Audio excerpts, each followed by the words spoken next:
Paalala, bago po natin simulan ang panayam, nais naming ipagbatid sa mga manonood at mga tagapakinig na ang mga opinyon, pananaw at saloobing ibabahagi ng aming panauhin ay nakabatay sa kanyang sariling karanasan at paniniwala.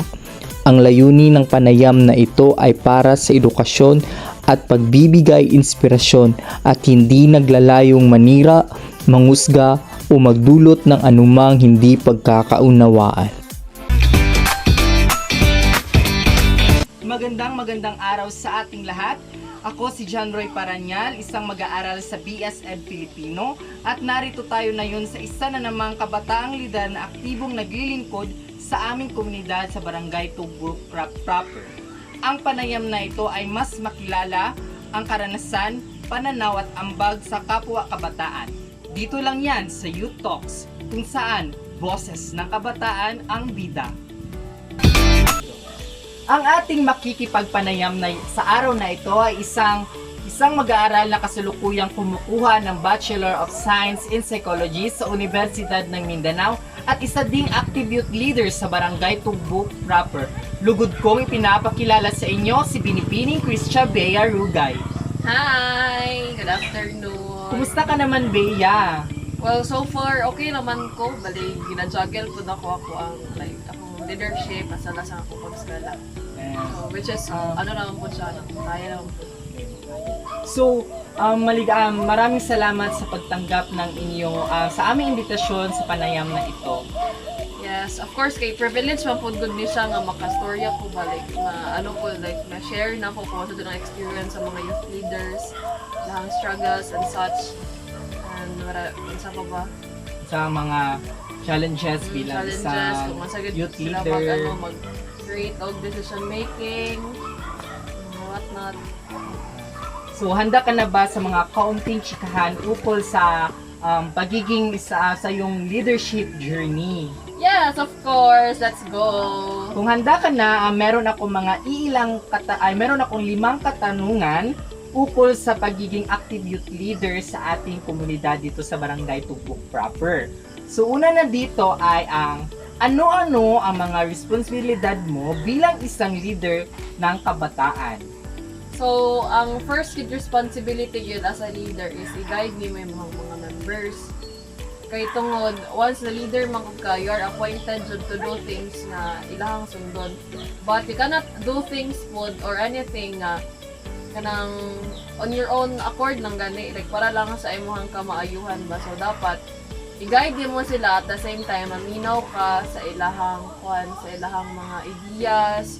Dili ka mag-stick sa imong own lang na ideas. It's because dapat dito as a leader, ikaw doon ang mahimong foundation nila ba? Kanaging sila courage na maka-speak ana yun.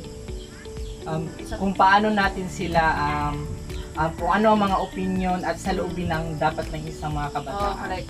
Kailangan mong i-consider din ng mga ideas nila, yun ng mga opinions. Like, as a leader, dapat ka maging open, maging neutral ka sa lahat. Like, hindi lang yung opinion mo, yung always mo yung gina-consider na gani. Ang priority sa yes. Kung ganun. Pangalawang tanong, paano mo naman mababalanse ang pag-aaral at ang mga responsibilidad mo bilang isang leader? Well, sa ang importante magyud ang time management, no? And common do na siya ang time management. But for you mag-this, dahil magyud ang priority management sa mo. Kaya na po yung ba nga na ay mga mas bugat pa ang buhatonon sa dahil mo unahon ingnon nimo nga unahon din mo mga academics sa leadership. Yan ay mga times nga mas bugat pa ang roles nimo sa leadership kaysa sa ACADS. So kanang unahon gid dapat nimo kung unsa ang pinaka-crucial ba kanang unsa pinakailangan og kailangan og action first jud bisa sa imong kuan.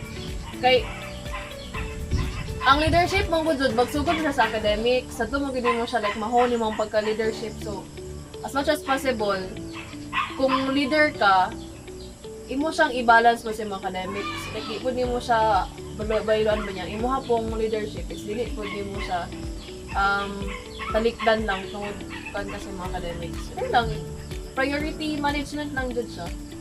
So bale, unahin yung mga Crucial na mga important na mga buhaton. gawain. Okay. Ang pangatlong tanong ay ano-ano ang pinakamalaking hamon sa iyo na kinakaharap bilang leader at paano mo ito mababalanse? Mostly yun basta magkuan ka kung sa labanan leader ka niya namoy, like for example namoy plans, mga goals unya.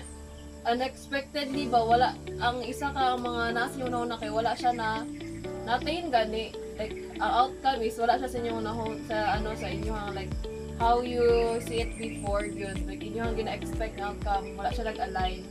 So mostly ana is for example kanang matay na may program na ginampuan or mga event niya na ay nag-cancel out ang budget wala pa nahatag. So ikaw syempre as in charge ma-worla ka like mabala ka kung aha ka mukuha pero ang kuan lang yun kay ang sa lang is dili dapat ka mag-stick sa isa lang ka plan. Dapat na kay mga backup plans if things got changed na may mga nahitabo inana and also kay dapat i-communicate pud nimo siya sa imong mga members, sa imong mga kauban officers, sa imong mga kauban leaders.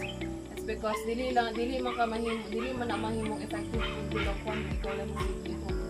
Nadto dapat na ay mga mga tabang or like helping hands sa imong mga members to make it effective. Ang palimong leader. Yes, and to make it successful.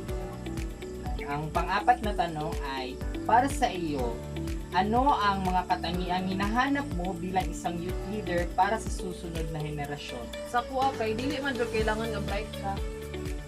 Kailangan jud yun nga imuhang will sa pag-lead, na ang willingness sa pag-lead, ang pagiging open nimo and ang understanding nimo. Kana ganing to dap imuhang compassion, imuhang empathy kadaging ang hunahuna nimo na unsa kaya ang akong hunahuna una ko silang sapatos. Unsa akong buhaton ko nako sa kini nga sitwasyon. Kana yung open ka sa tanang possibilities ana balik. Dili lang ka mag-align sa imong own nga regard, sa imong own na gusto. Imo pong like naging considerate po ka sa other people.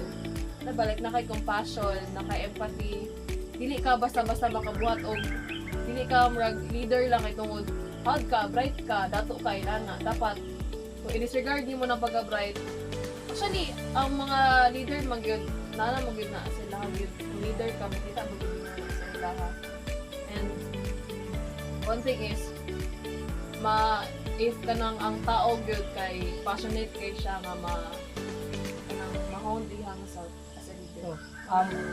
Maaari ka bang magbigay ng tatlong katangian na hinahanap mo sa isang youth leader? So ako is the willingness to lead. The willingness to lead, to provide services sa mga tao, sa iyang members, kanang mahulog ba na mahimong voice sa tanan. Kanang voice na dili lang may story siya nga dili lang like beneficial sa iya ha. But at the same time beneficial pud sa uban ng katao na kapalibot sa iya ha. First, the willingness to lead. Also, the willingness to be a voice sa other people. And also the open one, the compassionate one, the one that understands with people. So ang panghuling tanong, paano mo mahihikayat ang mga iba pang kabataan na maging aktibo at responsableng membro ng ating komunidad? So sa kuha pod is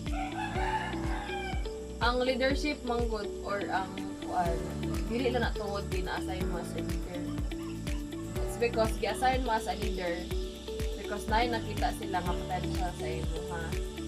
So ayaw na buhata nga tungod kay responsibilidad lang nimo mahimo leader.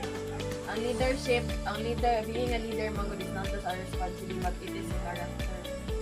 So ako lang if ma-appoint mo na leader, gikanon mo sa member niya, ma-appoint mo as leader, ayaw siya himo ang responsibility lang kundi mo siya na kamo na leader jud mo. And also padayon mo sa iyang passion. Kay ang leadership dili lang siya mag-focus ma-limit sa isa lang ka aspect. Pwede po siya pwede ka mahimong leader sa other aspects. Like dili man good jud ang grupo kay dili lang man siya about sa taking mag-enroll sa government, sa mga development. Pwede mo siya sa inyong school, sa academics. Pwede man ka like, i-look up kasi sa katao. Kana good. Like, kanang, ano lang ba? Be passionate of what you are doing. So, yung mga binanggit mo ay nakakapulutan ng aral na pagiging isang youth leader at nabanggit mo rin yung mga tatlong katangian ng pagiging isang youth leader at paano din mo mahihikayat ang iba pang kabataan na maging isang youth leader. So, napakaganda ng inyong sagot, Binibining Bea, at maraming salamat sa panayam na ito na may papupulutan ka ng inspirasyon sa iba pang kabataan. Uli, ako si John Roy Paranyal at ito ang Youth Talks, kung saan boses ng kabataan ang bida. Maraming salamat. Tara na, sama ka. Tara na youth at makiisa. Tara na, sama ka.